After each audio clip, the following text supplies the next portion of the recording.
Alors là, vous voyez, là, il y a un beau Dobby qui vient de sortir. Il a bien mangé, et je vous assure qu'il est pas mal, même s'il n'a pas sa belle fourrure et puis son état d'hiver. Je vous assure qu'il a du muscle. Et mon petit Dobby qui est là. Et puis, bah, regardez, la pluie, ça tombe pas. Regarde à droite, à gauche. Ah, mon mimi. Alors, il cause beaucoup, Dobby. Et quand il est dehors, il ne supporte pas que oui, mon mimi, que je le calme. Oui, mon titou. Viens, allez, viens, reste pas là. Oui, bah voyons, bah, c'est sûr. Heureusement que c'est du plastique. On fait un marquage. Pardon, je vous montre le carrelage au lieu de vous montrer Dobby. Ah, tu veux montrer mon mimi? D'accord, j'ai compris. Regardez comme il est beau, notre Dobby national. Hein, il est magnifique. Bah oui, c'est pas cool, mon mimi. Tu vas rentrer, attends. Dès que papa a fini le film, je te rentre. Oui, de ça. Vous avez vu comme il est super. Donc il va être castré en octobre. Je lui laisse tout l'été là. Encore. Mais il doit avoir 3 ans, je pense.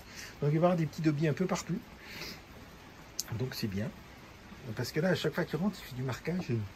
C'est un petit peu énervant. Voilà. Évidemment, c'est le sel, puisque c'est le sel qui est pas castré. Tous nos minets sont toujours castrés, stérilisés. Mais comme on les a tous eu petits, ça a été fait petit, c'est à partir de 6 mois. Hein, je vous rappelle. Vaccination 2 mois et castration, stérilisation 6 mois. Alors ça vaut un peu moins cher pour les mâles parce que c'est à l'extérieur du corps. Voilà. Regardez comme il est beau, mon petit Dobby. Il a une jolie tête, hein, il est magnifique celui-là. Un mon mimi. Voilà. Comme ça, il a tout l'écran Dobby. Regardez, il est super. Un mon petit mimi. Bah oui. Bah oui. Alors je l'ai béni toujours. Tu t'es bagarré, regardez un peu. Non, il a un manque de poils. Il s'est bagarré. C'est mignon. Alors il vient toujours. Le matin, le soir, il y a des fois je le vois la journée. Mais quand il est bien dehors, il se contente des croquettes et puis il vient pas. Mais là il pleut, bon, donc c'est pas génial. Regardez la tête qu'il fait, mon pauvre mignon. Pas cool, hein. Bon voilà. Donc vous voyez que il pleut toujours. Voilà. Je sais pas si vous voyez l'eau qui tourne. Moi je suis content, Basile, de ce que je vous disais. Petit Basile, il va avoir ses 2 bidons remplis, mais ils sont pas assez grands. Mais ça, je suis sûr que c'est des trucs de notre proprio, plutôt que de mettre un mètre cube par ici. De faire aller le truc dedans, il vient mettre ça. Alors, je sais pas combien ça fait, mais ça fait pas, ça doit faire 25 litres à tout casser, 50, pas plus. Hein. Oh, 50, ah, j'exagère. Donc voilà, vous voyez le reflet sur la route. Hein, le soleil qui n'est toujours pas couché, hein, vous voyez, c'est ça qui est génial. Regardez-moi un peu cette lumière, mais qui est de l'autre côté des sommets. Je vous rappelle que le plus haut sommet de notre commune, c'est 3800, et qu'il y a une installation téléphérique sur celui qui fait 3004. Voilà, donc on est vraiment dans les Hautes-Alpes. Hein. Regardez cette dentelle de lumière hein, sur la crête des sommets. C'est vraiment génial. Avec les reflets rouges dans le ciel, c'est vraiment son dessous. Voilà. Ah bah il n'y a pas de vent. Voilà, c'est vraiment orageux. Hein. Pour le moment, il y a de la pluie. Vous avez entendu le tonnerre. Et puis là, on a la pluie. Bon, bah, remarquez, c'est jamais très humide parce qu'il faut que l'eau qui descend des sommets. Bon, c'est vrai que l'herbe sèche quand il fait trop chaud en surface. Mais les arbres, ils peinent pas pareil parce qu'il y a toujours de l'eau qui circule dans les racines. Alors, si vous ne le savez pas, d'ailleurs, c'est problématique cette chaleur parce que c'est un entraînement. Hein, Ah oui, vous avez vu, mon Dobby. Vous avez vu mon gros. Attends, qu'est-ce que tu as là? Ah, c'est une croûte. Oui, c'est une croûte. Oui, mon Dobby. Vous avez vu comment il est? Il a quand même la petite queue. Oui. Oui, mon Dobby. Oui, mon Dobby. Tu vas rentrer, Dobby? Tu vas aller? Tu vas aller, mon Dobby? Dobby? Oui. Oui. Tu vas aller, mon Mimi? Tu vas aller? Dobby, tu rentres? Dobby? Non, il n'est pas motivé. Je sais qu'il préfère être dehors. Je suis obligé de fermer la clé parce qu'il y en a qui savent ouvrir les portes. Regarde. Monsieur Dobby, tu as quelque chose à nous dire? Oui, il a quelque chose à nous dire. Oui. Oui, mon gros mignon. Oui. Non, mais reste là, je t'embête plus. Voilà. Et puis, il est magnifique. Hein. Mais c'est un gros minet. Là, il fait bien 4-5 kilos. Hein. Je pense. Voilà. Donc, je vous disais, c'est un entraînement. Hein. La machine s'emballe au niveau climatique. C'est-à-dire qu'il fait tellement sec que dans les forêts en particulier du nord, de l'est, vous avez peut-être entendu parler la semaine dernière ou la semaine d'avant, les forêts produisent plus de gaz carbonique que d'oxygène. Pourquoi? Parce qu'il fait tellement chaud, les arbres ont tellement soif, le soleil tape tellement que les feuilles se recroquevillent pour se protéger du rayonnement solaire. Mais en se recroquevillant, la journée, il n'y a plus, si vous voulez, mais c'est pas vrai, il n'y a plus de production d'oxygène. Donc elle s'ouvre le matin tôt ou le soir, mais pas suffisamment pour que la production de dioxyde de carbone qui se fait la nuit, CO2, soit compensée largement, comme c'est le cas, par la production d'oxygène la journée. Donc actuellement, les forêts de l'Est et de Hauts-de-France produisent plus de gaz carbonique qu'elles en absorbent, du fait de l'incroyable chaleur. Voilà. Une des conséquences également, c'est que du coup, l'arbre a une croissance beaucoup plus lente. Voilà, puisqu'il n'absorbe plus le gaz carbonique de l'air pour le transformer en éléments, etc., pour avancer. Donc il a une croissance beaucoup plus lente, il est beaucoup plus fragilisé, hein, parce que ça ne se passe pas comme il veut. Donc c'est une machine qui s'emballe, qui s'emballe, qui s'emballe, qui s'emballe. Ça devient très très très problématique et les gens n'en prennent toujours pas conscience. Je suis content que vous alliez en vacances, je suis content de tout ça, mais qui pense à essayer de rouler pas trop vite pour produire un minimum de gaz carbonique, etc., qui pense à tout ça? Vous voyez, il va falloir que la nature soit encore plus déréglée, qu'on crève de faim, hein, ce qui est annoncé d'ailleurs, entre autres, qu'on crève de chaud, puisque actuellement en Europe, je crois que par an, depuis quelques années, c'est environ 93 000 personnes qui meurent chaque été, hein, des canicules, etc. 93 000 personnes dans toute l'Europe. Je vous rappelle qu'en 2003, rien qu'en France, ça a été plus de 20 000 personnes. Hein. Donc c'était une des premières fortes. Donc depuis, ça continue. Et il est évident que vu que la chaleur augmente, et augmente très vite, vous le savez très bien, hein, tous les ans on bat des records. Avant c'était une fois, vous aviez l'été, la canicule de la décennie ou du siècle, hein, de même que le froid, l'hiver de la décennie ou du siècle. Là c'est non, hein, c'est tous les ans. Donc il y a bien quelque chose qui ne va pas. Et il est évident que le nombre de morts ne va faire que croître. Voilà, parce que nous, on ne peut pas s'habituer aussi vite, notre corps, à la chaleur pareil. Donc les arbres, c'est pareil, hein, donc je vous ai expliqué le fonctionnement. Donc nous, ici en montagne, ils ont la chance qu'il fait moins chaud, notamment dans les hauteurs. Donc le Massif central, tout ça. Donc ce qui fait que, évidemment, la Bretagne, la Normandie, pourquoi c'est proche de la mer, hein, qui tempère énormément la chaleur. Vous voyez bien sur Météo France, les températures. Donc ce qui fait qu'elles sont qu'elles produisent énormément d'oxygène, mais les Hauts-de-France et l'Est, pourquoi c'est le climat continental, donc il fait encore plus chaud qu'ailleurs, ce n'est plus le cas. Hein. Je vous dis, les feuilles se recroquevillent pour se protéger de la chaleur, donc il n'y a plus de dioxyde de carbone d'absorber pour redonner de l'oxygène, hein, s'ils gardent le carbone pour leur croissance. Donc affaiblissement des arbres, et on a donc la production d'oxygène ne compense absolument pas largement, ce qui est le cas, la production de gaz carbonique. Voilà. Donc actuellement, les forêts du Nord et de l'Est participent au changement climatique. Alors, on ne va pas les abattre, hein, parce qu'elles produisent quand même de l'oxygène. Donc, ce qui fait que ça devient très problématique, puisque, à part les plantes, je ne vois pas qui produit de l'oxygène.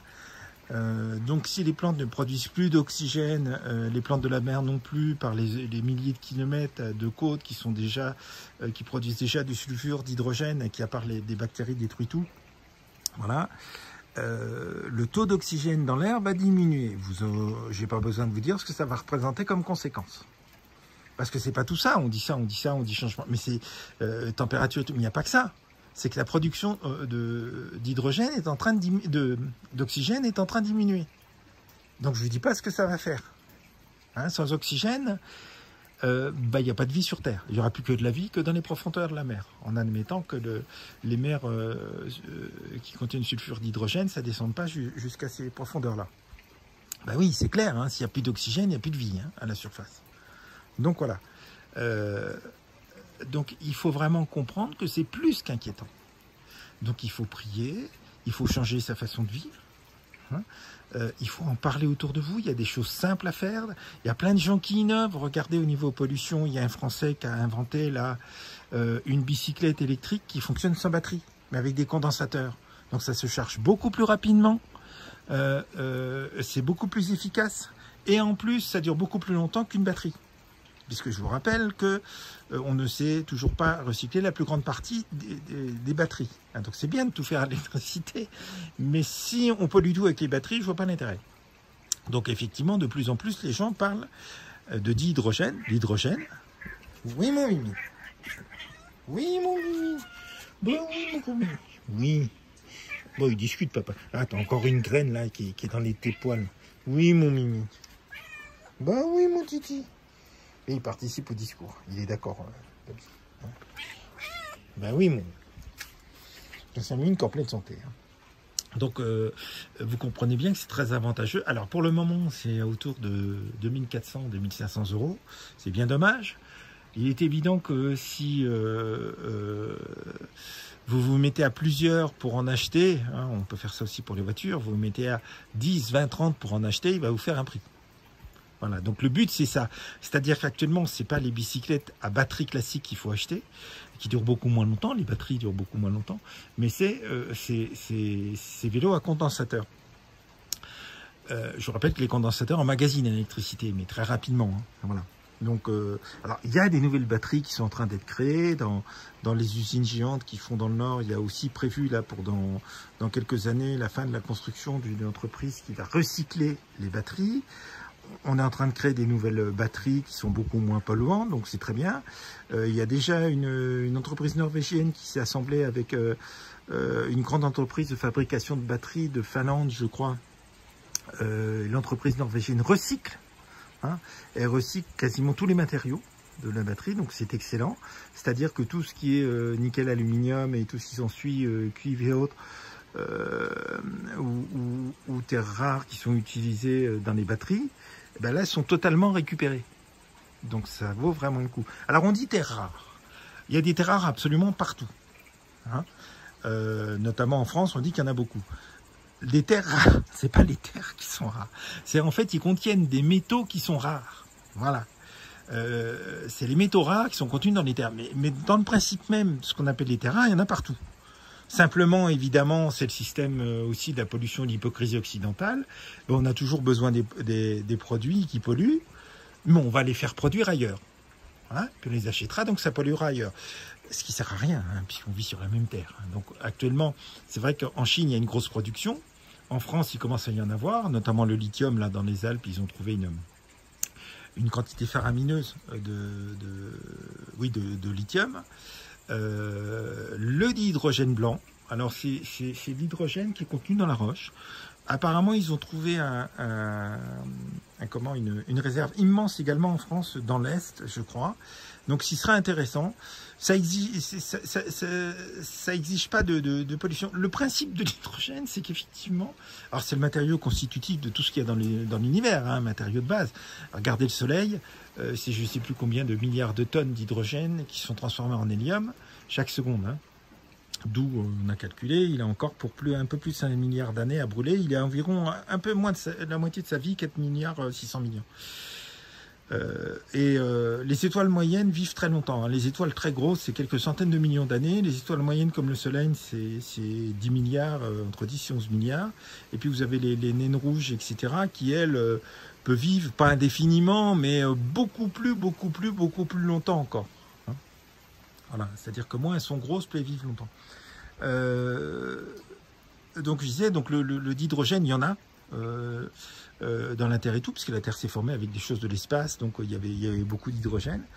Et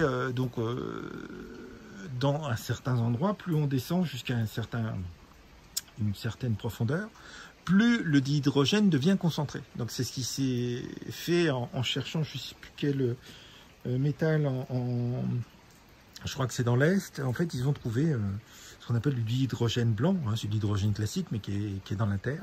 Donc une source immense, donc qui est assez facile à exploiter sans pollution, donc très bien. Je vous rappelle que l'hydrogène brûle avec l'oxygène pour donner de l'eau. Vous mettez du sel dedans, vous faites passer l'électricité d'une batterie, et vous allez avoir dans un tube, hein, au niveau des 2 électrodes, si vous mettez 2 électrodes dans votre récipient qui traverse, à une vous allez avoir de l'hydrogène et à l'autre de l'oxygène. Le tube qui se vide 2 fois plus vite est l'hydrogène et l'autre est l'oxygène, hein, puisque il vous faut 2 molécules d'oxygène et d'hydrogène avec une molécule d'hydrogène pour faire une molécule de... Oui mon titi, ben oui mon mimi, ben qu'est-ce qu'il a mon gros minet là? Ben oui mon mimi, ça te plaît pas la pluie. Donc voilà, c'est le principe, donc c'est infini, hein, il suffit de remettre du sel et puis ça... Donc il est évident qu'on pourrait tourner pour des voitures, etc. en circuit fermé. Voilà. Je dis toujours une éolienne, hein, des panneaux solaires, et puis vous récupérez la vapeur d'eau qui retourne dans un réservoir à côté de votre réservoir d'hydrogène. Vous faites passer du courant au salé, et puis vous faites aller dans 2 réservoirs, un d'hydrogène, un d'oxygène, que vous amenez avec au niveau de votre voiture ou au niveau de votre chauffage, etc. Vous faites brûler, ça dégage beaucoup de chaleur, hein, c'est très puissant, beaucoup plus que le kérosène. C'est pour ça que beaucoup de fusées utilisent ça, notamment Ariane. La grosse vapeur blanche que vous avez au décollage. Oui, mon mimi. Et vous allez le brûler de nouveau, ça va redonner de l'eau, c'est infini. Ça ne pollue pas, c'est vraiment génial. Voilà. Mais ils veulent pas ça. Ils veulent qu'on ait des réservoirs d'hydrogène qu'il faut remplir régulièrement. Alors que ça peut être fait, hein. Il y a des bricoleurs qui le font. Je vous rappelle que ce qu'on appelle le premier moteur à eau de mer est pour cause. Hein. C'est donc de l'eau salée, à partir de laquelle on décompose l'hydrogène et l'oxygène. Date de Pompidou en France ou de Giscard, du début de Giscard. Et le gouvernement s'est dépêché d'acheter le brevet pour le bloquer. Voilà, parce qu'à l'époque, il possédait Total, Elf et compagnie. Oui, mon mimi, regardez mon mimi, oui. Bon, tu veux aller, mon Dobby? Viens, tu veux aller, mon mimi? Est-ce que tu veux aller? Là. Tu veux aller, mon titi? Non, tu veux pas. Mais qu'est-ce que tu veux, moi? Tu veux que je m'occupe de toi? Oui. Je sais que t'en as marre de la pluie, mon titi. Ah, il n'est pas content. Donc voilà, je vais arrêter mon blabla, je parle très vite parce que je suis très sur les nerfs. Et tiens, j'ai mis l'appareil à l'envers, c'est pas grave. Oui, maman. Sur ce, je vous souhaite une bonne soirée. Donc, vous voyez qu'il y a des tas de solutions. Il suffirait que les gens prennent parfaitement conscience et changent leur vie. Mais il y a tellement de gens qui vivent mal, qui sont en colère, jusqu'à désespérer et tout, qu'ils sont prêts à tout détruire. Hein. Ils finissent par tomber dans les mains de Satan et c'est bien dommage. Alors que Dieu vous bénisse fortement. Vous fasse réfléchir, vous donne la paix, hein, et vous rende créatif, etc. Parce que quand vous êtes en paix, vous devenez créatif. L'espoir vous remplit. Et puis, je vous dis à très très bientôt. Alors, voyez la petite lumière, c'est la chapelle Saint-Michel, qui est juste en face. Et qui est très ancienne, hein, je crois qu'elle est romaine. À la différence, je vous l'ai déjà dit, de l'église ici, où il y a eu un effondrement de terrain qui a enseveli la ville. Et donc, elle a été reconstruite. Et à date de 1856, un effondrement de terrain, je crois, début du 19e. Voilà. Oui, mon titi, regardez-moi un peu, mon... Oui, oui, mon... Regardez comme il est chaud. Qu'est-ce qu'il me fait, mon gros minet? Oui, oui, mon mimi. Sur ce, je vous laisse parce que je suis très demandé, vous voyez, par un petit 4 pattes. Et je vous dis à très très bientôt. Bye.